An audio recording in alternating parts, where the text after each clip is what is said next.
আমাদের গভর্নমেন্টের অনেক মুড সুইং হয়, মানে গভর্নমেন্ট আসলে কে এটা বোঝা যাইতেছে না। মানে এটা আসলে হাসিনার সময় না একটা বোঝা যাইতো যে ডিসিশনটা দিন শেষে কে নেয়। মানে দিন শেষে দেখবেন ডিভোর্সের প্রবলেমও দিন শেষে ডিসিশন দেয় হাসিনা, দিন শেষে সবাই দৃষ্টি আকর্ষণ করতে হাসিনার।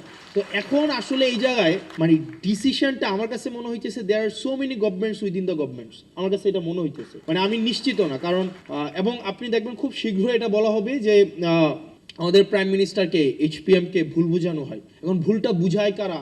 দেখা যায় এখানে অনেক ধরনের ফ্রিঞ্জ এলিমেন্ট আমার কাছে মনে হয় গভর্নমেন্টের সাথে আছে, যারা আমাদের যে জন আকাঙ্ক্ষা তৈরি হয়েছিল, রাষ্ট্রের যে আকাঙ্ক্ষা তৈরি হয়েছিল, সেই জায়গা থেকে গভর্নমেন্টকে অনেক দূরে সরিয়ে নিচ্ছে।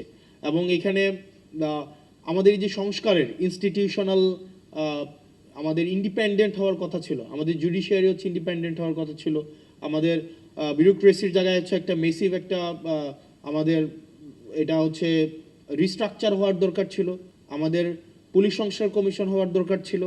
এই সব জায়গা থেকে গভর্নমেন্ট অনেক দূরে সরে গিয়েছে, কারণ গভর্নমেন্টের কাছে মনে হচ্ছে সে যদি সব কিছুকে নিয়ন্ত্রণ না করতে পারে, সবগুলাকে যদি মিসঅ্যাপ্রোপ্রিয়েট না করতে পারে, সে নাকি সরকার যথাযথভাবে চালাতে পারবে না। এখন আমার কাছে ম্যাডাম খুব ভালো বলেছেন কিছুক্ষণ আগে যে শেখ হাসিনা থেকে তো সবচেয়ে বেশি হচ্ছে মানে সেন্ট্রাল একদম সবকিছুকে সেন্ট্রালাইজড করা, হাসিনা কেন্দ্রিক যেভাবে সবকিছু সেন্ট্রালাইজড হয়েছে, এর থেকে শক্তিশালী তো আর কেউ থাকে নাই, আর কেউ ছিল না। তারপরেও তো শেখ হাসিনা টিকে থাকতে পারে নাই। এখন গভর্নমেন্টের মাথার মধ্যে যদি এটা এখন হয় যে আমাকে সবকিছুই নিয়ন্ত্রণ আমার লাগবে, সবকিছুই আপনার হচ্ছে তারিখ জিয়া এসে সমাধান করতে হবে।